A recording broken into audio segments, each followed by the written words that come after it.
नमस्कार दोस्तों, अध्यापक मंत्रा पर आपका स्वागत है। और आज की क्लास में हम प्रैक्टिस करेंगे जीव विज्ञान के कुछ महत्वपूर्ण प्रश्न जो कि प्रीवियस ईयर में पूछे गए हैं।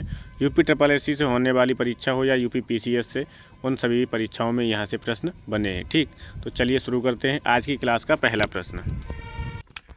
पहला प्रश्न है, प्रोटीन्स छोटे बिल्डिंग ब्लॉक से बने होते हैं जिन्हें किस नाम से जाना जाता है। तो जो प्रोटीन्स हैं वो छोटे बिल्डिंग ब्लॉक से बने होते हैं, उन्हें बोलते हैं हम अमीनो एसिड। क्या बोलते हैं? Amino acid. और पहले का उत्तर क्या हो जाएगा? सी हो जाएगा। क्या हो जाएगा? सी। इस क्लास में हम 50 प्रश्न पढ़ेंगे और 50 प्रश्न वो हैं जो पेपर में पूछे गए हैं। ठीक, उसमें नीचे लिखा भी है UP triple S C JE में पूछा गया ये प्रश्न। किसमें? जेई में। अगला प्रश्न है, अंगूर की खेती करने को या संवर्धन को निम्नलिखित में से किस नाम से जाना जाता है। तो अंगूर की खेती को क्या बोलते हैं? विटीकल्चर। क्या बोलते हैं? विटीकल्चर। दो का उत्तर क्या हो जाएगा? ए हो जाएगा। क्या हो जाएगा? ए। मछली पालन को क्या बोलते हैं? पिसीकल्चर बोलते हैं। रेशम के कीटों का पालन सेरीकल्चर कहलाता है। और बागवानी को क्या बोलते हैं? हॉर्टिकल्चर। बागवानी को क्या बोलते हैं? हॉर्टिकल्चर। तो ये भी इंपॉर्टेंट है। अंगूर की खेती को क्या बोलते हैं? विटीकल्चर। अगला प्रश्न है, निम्न में से कौन सा शब्द रेशम के कीड़े के वाणिज्यिक पालन को संदर्भित करता है? बेरीकल्चर, सेरीकल्चर, लिटीकल्चर या पिसीकल्चर। तो क्या है? रेशम के कीड़े के लिए क्या है? सेरीकल्चर। ठीक है, रेशम के कीटों का पालन किसमें किया जाता है? सेरीकल्चर में। 3 का उत्तर हो जाएगा बी। अगला है, आर्निथोलॉजी का संबंध किससे है? आर्निथोलॉजी का संबंध है पक्षियों से। क्या है? पक्षियों से। ऑस्टियोलॉजी किसमें? हड्डियों में। ठीक है, तो 4 का उत्तर क्या हो जाएगा? बी हो जाएगा। बी। व्याख्या देखेंगे। आर्निथोलॉजी जीव विज्ञान की वह शाखा है जिसके अंतर्गत क्या किया जाता है? पक्षियों का अध्ययन किया जाता है। सिस्मोलॉजी क्या है? जिसके अंतर्गत भूकंपों का अध्ययन। सिस्मोलॉजी में क्या किया जाता है? भूकंपों का अध्ययन किया जाता है। ठीक है। फाइकोलॉजी में क्या किया जाता है? शैवालों का अध्ययन। फाइकोलॉजी में शैवालों का अध्ययन किया जाता है। ऑस्टियोलॉजी में हड्डियों का अध्ययन किया जाता है। 5वां प्रश्न है, एंटोमोलॉजी का संबंध किससे? वनस्पति से, प्राणी से, कीट से या रसायन से। तो एंटोमोलॉजी का संबंध है कीट से। किससे है? कीट से। और 5 का उत्तर क्या हो जाएगा? सी हो जाएगा। क्या हो जाएगा? सी। इसका आप स्क्रीनशॉट ले सकते हो। ठीक है। एंटीमोलॉजी क्या है? कीट पतंगों का अध्ययन है। एरोबायोलॉजी क्या है? उड़ने वाले। एयर मीन्स क्या होता है? हवा। ठीक है, तो उड़ने वाले जंतुओं का अध्ययन। इथोलॉजी जंतुओं के व्यवहारों का अध्ययन है। माइकोलॉजी कवकों का अध्ययन है। एंथोलॉजी पुष्पों का अध्ययन है। पोमोलॉजी फलों का अध्ययन है। और सूरोलॉजी छिपकलियों का अध्ययन है। क्या है? छिपकलियों का अध्ययन। पोमोलॉजी क्या है? फलों का अध्ययन है। एंथोलॉजी पुष्पों का अध्ययन है। काव ऐसे याद कर लो। माइकोलॉजी क्या है? कवकों का अध्ययन है। और फाइकोलॉजी शैवालों का अध्ययन है। ठीक है, तो ये कुछ अध्ययन हो गई। विज्ञान की कौन सी शाखा ट्यूमर के बारे में बताती है? ऑस्टियोलॉजी, एनाटॉमी, ऑन्कोलॉजी या यूरोलॉजी। तो ऑन्कोलॉजी बताती है कैंसर और ट्यूमर के बारे में। 6 का क्या हो जाएगा? सी हो जाएगा। सी। ऑन्कोलॉजी ट्यूमर या कैंसर का उपचार संबंधी विज्ञान है। ऑस्टियोलॉजी हड्डियों का अध्ययन और रोगों का उपचार है। एनाटॉमी क्या है? मानव शरीर की संरचना का अध्ययन किसमें किया जाता है? एनाटॉमी में। यूरोलॉजी क्या है? पेशाब से संबंधित बीमारियों का अध्ययन क्या है? यूरोलॉजी। जीव विज्ञान की आंतरिक संरचना का अध्ययन करने वाला शास्त्र क्या कहलाता है?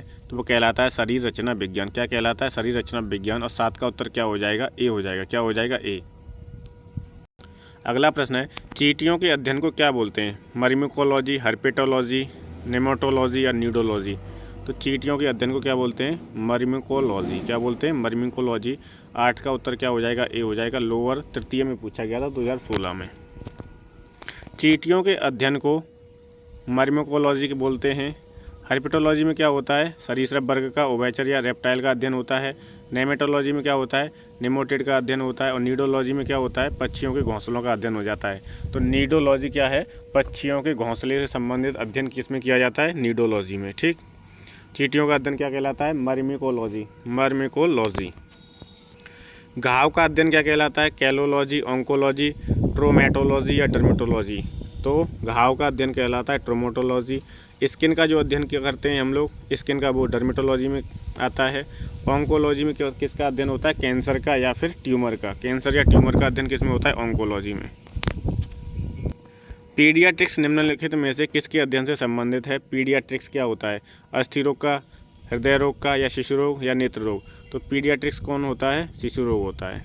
ठीक है, शिशु रोग का जो डॉक्टर होता है शिशुओं का, उसे पीडियाट्रिक्स बोलते हैं। पीडियाट्रिक्स में क्या होता है? किसका अध्ययन होता है? शिशु रोगों का अध्ययन होता है। ठीक है, 10 का उत्तर क्या हो जाएगा? सी हो जाएगा। 10 का क्या होगा? सी। माइटोटिक सेल डिवीजन के किस चरण में क्रोमोसोम्स एक दूसरे से पृथक हो जाते हैं? तो माइटोटिक सेल डिवीजन के किस चरण में क्रोमोसोम एक दूसरे से पृथक हो जाते हैं? तो ये फेज होते हैं, मेटाफेज, एनाफेज, टेलोफेज या प्रोफेज। तो आपको याद रखना एनाफेज चरण में क्या होता है, क्रोमोसोम एक दूसरे से पृथक हो जाते हैं। क्या होते हैं? क्रोमोसोम्स। इतना याद रखना है कि क्रोमोसोम एक दूसरे से कब पृथक होते हैं? तो एनाफेज में। किस में अलग होते हैं? एनाफेज में। ठीक। अगला है, कोशिका में निम्न में से कौन सी पाचन थैली कहलाती है? इनमें से क्या है जिसे हम क्या कहते हैं? पाचन थैली कहते हैं। ठीक है। गोल्गी काय, माइटोकॉन्ड्रिया, राइबोसोम या लाइसोसोम? इसका उत्तर हो जाएगा लाइसोसोम। क्या हो जाएगा? लाइसोसोम। 12 का उत्तर क्या हो जाएगा? डी हो जाएगा। क्या हो जाएगा? डी। अगला प्रश्न है, निम्नलिखित जीवों में से किसमें कोशिका में अच्छी तरह से व्यवस्थित न्यूक्लियस नहीं पाया जाता? एंटी अमीबा में, हाइड्रा में, स्पाइरोगायरा में या फिर बैक्टीरिया में? तो क्या पूछ रहा है, किस कोशिका में अच्छी तरह से व्यवस्थित न्यूक्लियस नहीं पाया जाता है? तो किस में नहीं पाया जाता? बैक्टीरिया में नहीं पाया जाता है। और 13 का उत्तर क्या हो जाएगा? डी हो जाएगा। क्या हो जाएगा? डी। अब कुछ प्रश्न हम देखेंगे ऊतक, जंतु एवं पादप से संबंधित। ठीक। तो पौधे अपने पोषक तत्व मुख्यतः कहाँ से प्राप्त करते हैं? तो क्लोरोफिल से, इनमें से कोई नहीं, प्रकाश या मिट्टी?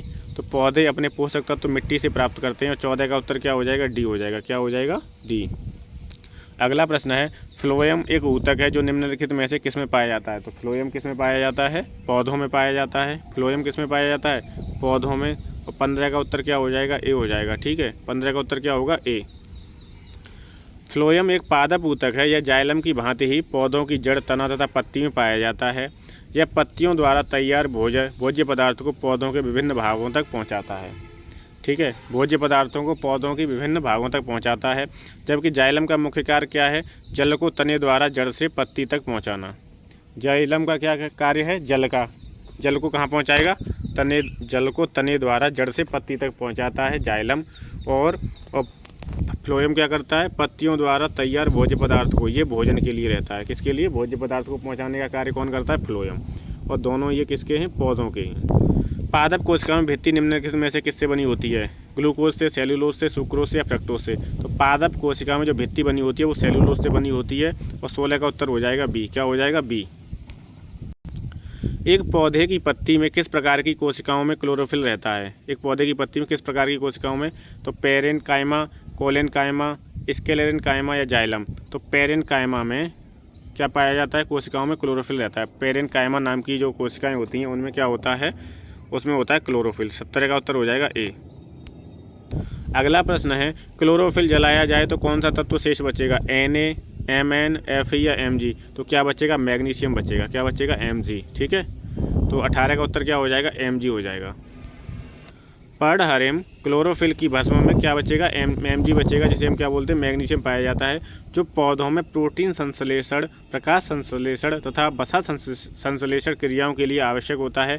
इसकी कमी से पौधे पीले पड़ जाते हैं, जिसे हरिमाहीनता कहते हैं। क्या बोलते हैं? हरिमाहीनता। किसकी कमी से?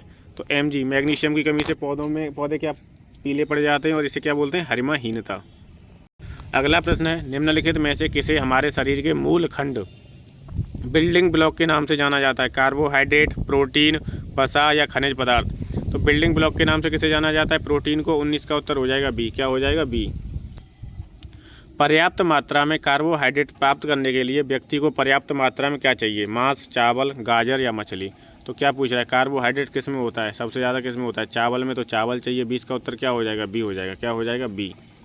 ये डिपेंड करेगा क्या पूछ रहा है। वसा पूछ रहा है कि कार्बोहाइड्रेट्स पूछ रहा है, ठीक है, कि प्रोटीन पूछ रहा है, कि विटामिन पूछ रहा है? तो कार्बोहाइड्रेट सबसे ज़्यादा किस में मिलेगा? चावल में। व्यक्ति को पर्याप्त मात्रा में चाहिए तो चावल खाना चाहिए। उसे क्या खाना चाहिए? चावल। अगला प्रश्न है, 2 या 2 से अधिक लोकस के एलीलों के बीच अंतःक्रिया को इस प्रकार जाना जाता है? महामारी विज्ञान, एपीफाइटोसिस, एपीस्टासिस या प्रभावी? तो 2 या 2 से अधिक लोकस के एलीलों के बीच अंतःक्रिया को बोलते हैं एपीस्टासिस। क्या बोलते हैं? एपीस्टासिस। और 21 का उत्तर हो जाएगा सी। क्या हो जाएगा? सी। अगला प्रश्न है, अनुलेखन ट्रांसक्रिप्शन के दौरान डीएनए का वह स्थान जहां आरएनए पॉलीमरेज जुड़ता है कहलाता है? रिसेप्टर, इनहेरसर, प्रोमोटर या रेगुलेटर? तो क्या बोलते हैं उसे बोलते हैं प्रोमोटर। क्या बोलते हैं? प्रोमोटर। ठीक है। अनुलेखन ट्रांसक्रिप्शन के दौरान डीएनए का वह स्थान जहां आरएनए क्या करता है? जुड़ता है, पॉलीमरेज जुड़ता है, क्या कहलाता है? प्रोमोटर। क्या कहलाता है? प्रोमोटर। एक अनिषेचित मानव अंडे में सामान्यतः क्या होता है? एक्स क्रोमोसोम वाई या एक्स वाई या दो एक्स क्रोमोसोम। तो एक अनिषेचित मानव अंडे में क्या होता है? एक एक्स क्रोमोसोम होता है। क्या होता है? एक एक्स क्रोमोसोम होता है। तो इसका उत्तर क्या हो जाएगा? ए हो जाएगा। क्या हो जाएगा? ए। अगला प्रश्न है, हसिया कोशिका रक्ताल्पता सिकल सेल एनीमिया जिसके कारण होता है, किसके कारण होता है? फॉलिक अम्ल की कमी के कारण, हीमोग्लोबिन के असामान्य स्तरों के कारण, लौह की कमी के कारण या आरबीसी की कमी के कारण। तो ये सिकल सेल एनीमिया होता है हीमोग्लोबिन के असामान्य स्तरों के कारण। 24 का उत्तर हो जाएगा बी। क्या हो जाएगा? बी। हीमोग्लोबिन के स्तरों के कारण क्या हो जाता है? Sickle cell anaemia.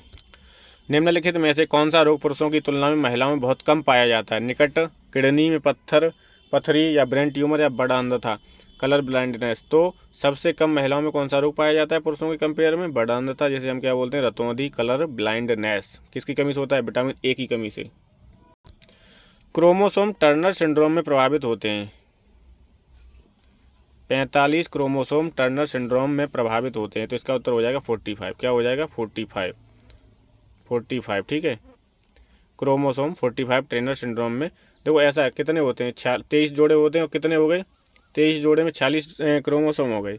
ठीक है, तो 45 में किससे होता है? क्रोमोसोम टर्नर सिंड्रोम से प्रभावित होता है। टर्नर सिंड्रोम एक आनुवंशिक विकार रोग है जो लड़कियों के विकास को प्रभावित करता है और यह रोग अर्धसूत्री विभाजन में अनियमितता से उत्पन्न होता है। ठीक है, तो क्या होता है इसमें जो लिंग गुणसूत्रों की संख्या क्या होती है? 40 की जगह कितनी रह जाती है? 45 रह जाती है। तो क्या हो जाता है? टर्नर सिंड्रोम आनुवंशिक विकार हो जाता है। अगला प्रश्न है, आलू पर्ण बेलन विषाणु किसके द्वारा प्रेषित होता है? आलू पर्ण। तो इसका उत्तर हो जाएगा विषाणु, क्या नाम है इसका? एफिडस। क्या है? एफिडस द्वारा प्रेषित होता है। और 27 का उत्तर हो जाएगा क्या? 27 का उत्तर क्या हो जाएगा? बी हो जाएगा, एफिडस। ठीक है, अगला प्रश्न है, टैक्साफेन कीटनाशी के रूप में कार्य करता है। तो प्रणालीगत विष, धूमक विष, उदर विष या संपर्क विष। तो टैक्साफोन कीटनाशी उदर विष के रूप में कार्य करता है। 28 का हो जाएगा सी। ये प्रश्न हो सकता है आपको टफ लग रहे हो, लेकिन ये यूपी ट्रिपल एससी के जो भी एग्जाम हुए हैं, लोअर का हो, चाहे कृषि वाला हो, चाहे गन्ना पर्यवेक्षक का हो, चाहे बीडीओ का हो, ये उसमें पूछे गए हैं सब प्रश्न। कुछ जानवर बच्चों को जन्म देते हैं और कुछ अंडे देते हैं जो बाद में बच्चों का रूप ले लेते हैं। तो बच्चे के रूप में जो जन्म देने वाले जानवर होते हैं उन्हें क्या नाम दिया जाता है? तो उन्हें बोलते हैं हम जरायुज। ठीक है, बाइपिरस। ठीक है, जरायुज बोलते हैं। तो 29 का उत्तर क्या हो जाएगा? 29 का उत्तर हो जाएगा ए। क्या बोलते हैं उन्हें? जरायुज। ठीक है, 29 का उत्तर हो जाएगा ए। निम्नलिखित में से कौन सा गुण स्तनधारियों की विशेषता नहीं है? ये गर्म रक्त वाले जीव हैं। इनमें त्रिकक्षीय हृदय पाया जाता है। इनकी त्वचा में बालों के साथ साथ पसीने और तेल की ग्रंथियां भी पाई जाती हैं। अधिकांश स्तनधारी जीवित शिशु पैदा करते हैं। इनमें से कौन सा गुण स्तनधारियों का नहीं है? तो इसमें है बी, इनमें त्रिकक्षीय हृदय नहीं पाया जाता। ठीक है, तो इसका उत्तर क्या हो जाएगा? बी हो जाएगा। स्तनधारियों की हम विशेषता देखेंगे। इनमें विकसित स्तन ग्रंथियां पाई जाती हैं तथा पूर्ण विकसित शिशुओं को जन्म देते हैं। ये गर्म रक्त वाले होते हैं, हॉट ब्लडेड। इनमें हृदय 4 कोष्ठक में विभाजित होता है। श्वसन फेफड़ों द्वारा होता है। इनकी त्वचा में बालों के साथ साथ श्वेत ग्रंथियां तथा तेल ग्रंथियां भी पाई जाती हैं। ये किसके गुण हैं? तो ये आपके स्तनधारी जीवों के गुण हैं। ठीक, चलिए अगला प्रश्न देखते हैं। नीचे दिए गए विकल्पों में से वर्ग इंसेक्टा कीट के संदर्भ में गलत कथन कौन सा है? तो इसमें 3 जोड़ी पैर पाए जाते हैं। इनके पैर आपस में जुड़े होते हैं। इनके प्रत्येक शरीर खंड में एक जोड़ी पैर होते हैं। इनके बच्चे खंडों में पैर विद्यमान रहते हैं। तो इसका उत्तर क्या हो जाएगा? सी हो जाएगा। इनके गलत कथन की पहचान करनी है। गलत क्या है? इनके प्रत्येक शरीर खंड में एक जोड़ी पैर होते हैं, ये गलत है। बाकी 3 जोड़ी पैर पाए जाते हैं, सही है। पैर आपस में जुड़े होते हैं, ये भी सही है। और बच्ची खंडों में पैर विद्यमान रहते हैं, ये भी सही है। ठीक, अगला प्रश्न है, निम्नलिखित में से कौन सा कूटपाद फॉल्स फीट, ठीक है, फॉल्स फीट कूटपाद जिसमें अमीबा अपने भोजन को निगलता है, क्या वो अमीबा अपने भोजन को निगलता है? एक्सोपोडिया, स्यूडोपोडिया, फिलोपोडिया या रेटुकुलोपोडिया। उसे बोलते हैं स्यूडोपोडिया। क्या बोलते हैं? स्यूडोपोडिया। और 32 का उत्तर हो जाएगा बी। क्या हो जाएगा? 32 का बी। अगला है एक कीट की रक्त शर्करा है ग्लूकोज, मैनिटोल, ट्रेहालोज या मैनोज।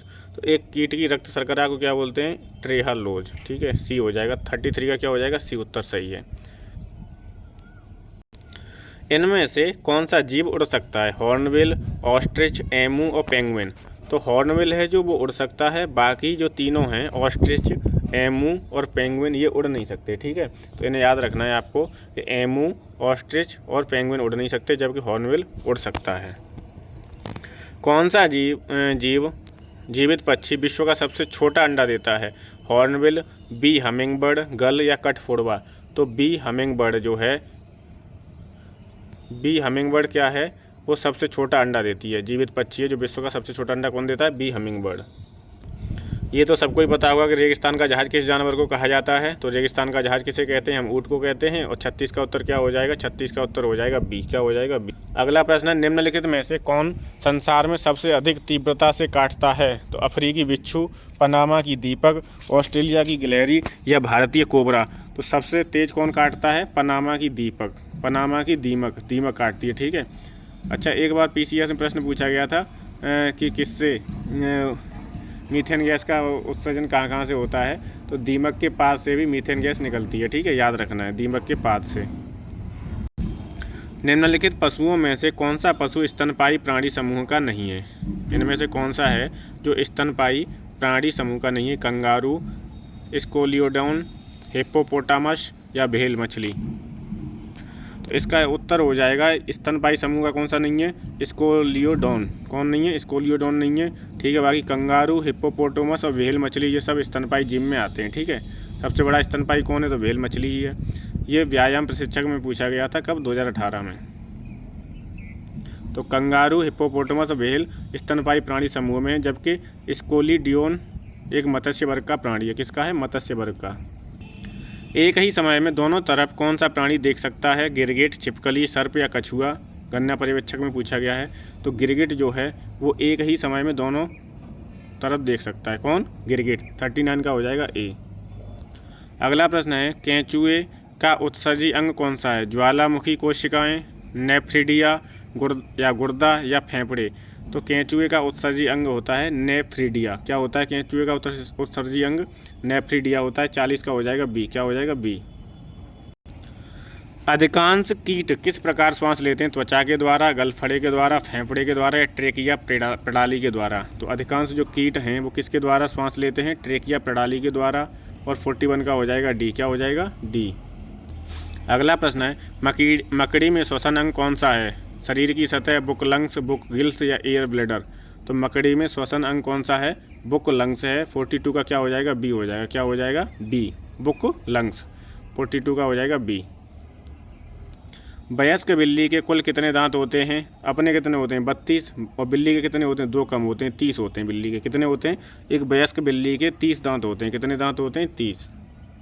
दोनों याद रखना, एक वयस्क बिल्ली होगी तो 30 दांत होंगे और अवयस्क होगी तो कितने दांत होंगे? 26 दांत। बिल्लियां मांसाहारी जीव में हैं। बिल्लियां फेलिडी कुल की प्राणी हैं। बिल्लियों के दांत चपटे नहीं होते, इसलिए अपना भोजन चबा नहीं सकते बल्कि उसे काटते हैं। ठीक है, तो वयस्क बिल्ली में होंगे 30 दांत और अवयस्क में कितने हो जाएंगे? 26। अब कुछ प्रश्न देखेंगे हम पाचन तंत्र से संबंधित। हाइपोक्सीमिया क्या है? हाइपोक्सीमिया क्या है? रक्त में ऑक्सीजन का निम्न स्तर, शरीर में ऑक्सीजन का निम्न स्तर, शरीर में रक्त का निम्न स्तर या रक्त में कार्बन डाइऑक्साइड का निम्न स्तर। तो रक्त में जब ऑक्सीजन का निम्न स्तर होता है तो उसे क्या बोलते हैं? हाइपोक्सीमिया बोलते हैं। क्या बोलते हैं? हाइपोक्सीमिया बोलते हैं, रक्त में ऑक्सीजन का जब निम्न स्तर हो जाता है। ठीक है, तो 44 का हो जाएगा ए। मैस्टिकेशन क्या है? मैस्टिकेशन क्या है? चबाने का कार्य, पचाने का कार्य, निगलने का कार्य या नष्ट करने का। तो मैस्टिकेशन बोलते हैं चबाने के कार्य को। क्या बोलते हैं? मैस्टिकेशन। प्रोटीन्स छोटे बिल्डिंग ब्लॉक से बने होते हैं जिन्हें किस नाम से जाना जाता है? इस क्लास का पहला ही प्रश्न था, ये रिपीट हो रहा है। ठीक है, nucleic acid, fatty acid, amino acid या एसिटिक एसिड। तो प्रोटीन्स के जो छोटे बिल्डिंग ब्लॉक बने होते हैं वो बने होते हैं अमीनो एसिड से। तो 46 का क्या हो जाएगा? सी हो जाएगा। क्या हो जाएगा? 46 का अमीनो एसिड सी। निम्नलिखित में से कौन सी मास्टर ग्रंथि है? किसे हम मास्टर ग्रंथि बोलते हैं? पिट्यूटरी ग्रंथि, अग्नाशय, पीनियल ग्रंथि या थाइमस। तो पिट्यूटरी ग्रंथि को हम क्या बोलते हैं? पिट्यूटरी ग्रंथि को क्या बोलते हैं? मास्टर ग्रंथि। पिट्यूटरी को क्या बोलते हैं, मास्टर ग्रंथि। और 47 का क्या हो जाएगा, ए हो जाएगा, 47 का ए। पीयूष ग्रंथि को पिट्यूटरी ग्रंथि, पीयूष ग्रंथि या पिट्यूटरी ग्रंथि को मास्टर ग्रंथि कहते हैं। यह कपाल की स्पेनाइड हड्डी में पाई जाती है। कहाँ पर, स्पेनाइड हड्डी में। इसे सेल टर्सिका कहते हैं। इसका भार लगभग 0.6 ग्राम होता है। इस ग्रंथि से थायराइड स्टिमुलेटिंग हार्मोन, ठीक है, सोमेटोट्रोपिक हार्मोन, एडिनो कार्डियोट्रोपिक हार्मोन, ठीक है, गोनाडोट्रोपिक हार्मोन, फोलाइस हार्मोन और लुथेनजिंग हार्मोन और ल्यूटेट्रोपिक हार्मोन और एंटी क्लोरेटिक ADH स्रावित होते हैं। इतने तरीके के हार्मोन्स इससे निकलते हैं।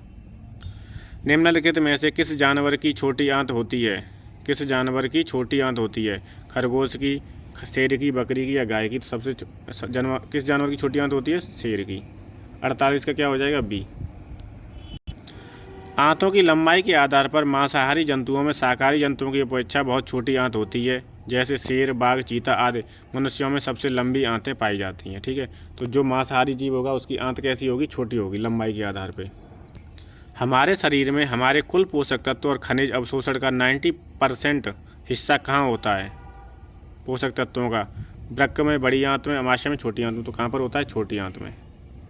कहाँ पर होता है, छोटी आंत में होता है, ठीक है। तो क्या हो जाएगा इसका उत्तर, इसका उत्तर हो जाएगा डी। क्या हो जाएगा इसका उत्तर, डी हो जाएगा, ठीक है। छोटी आंत। कुल पोषक तत्व खनिज अवशोषण का 90% हिस्सा कहाँ पर होता है, छोटी आंत में। 49 का हो जाएगा डी। आहार नाल का शेष भाग आंत कहलाता है, जो 7.50 मीटर लंबी व 2 भागों में विभाजित होती है, जिसे छोटी आंत व बड़ी आंत कहते हैं। छोटी आंत अमाशय के पीछे उदर गुहा के अधिकांश भाग को घेरे 6 मीटर लंबी और 2.5 सेंटीमीटर अत्यधिक कुंडलित नालिका होती है, जिसमें हमारे शरीर में कुल पोषक तत्व खनिज अवशोषण 90% भाग अवशोषित होता है। अगला प्रश्न है, हमारे शरीर में कुल पोषक तत्वों तथा खनिजों का 90% भाग शरीर के किस भाग में सर्वाधिक रूप से सोख लिया जाता है। गुर्दा से, बड़ी अतड़ी से, पेट से या छोटी अतड़ी से। तो किसके द्वारा सोख लिया जाता है, छोटी अतड़ी से। तो 50 का उत्तर क्या हो जाएगा, डी हो जाएगा। 50 का उत्तर क्या हो जाएगा, डी। तो ये हो गए आज की क्लास के 50 प्रश्न, ठीक है। कल की क्लास में हम कंटिन्यू करेंगे और ये साइंस की सीरीज़ ऐसे ही चलती रहेगी। ये साइंस की सीरीज़ आपकी चाहे NTPC का एग्ज़ाम हो, चाहे UP पुलिस का हो, चाहे वनडे एग्ज़ाम कोई भी हो, ठीक है।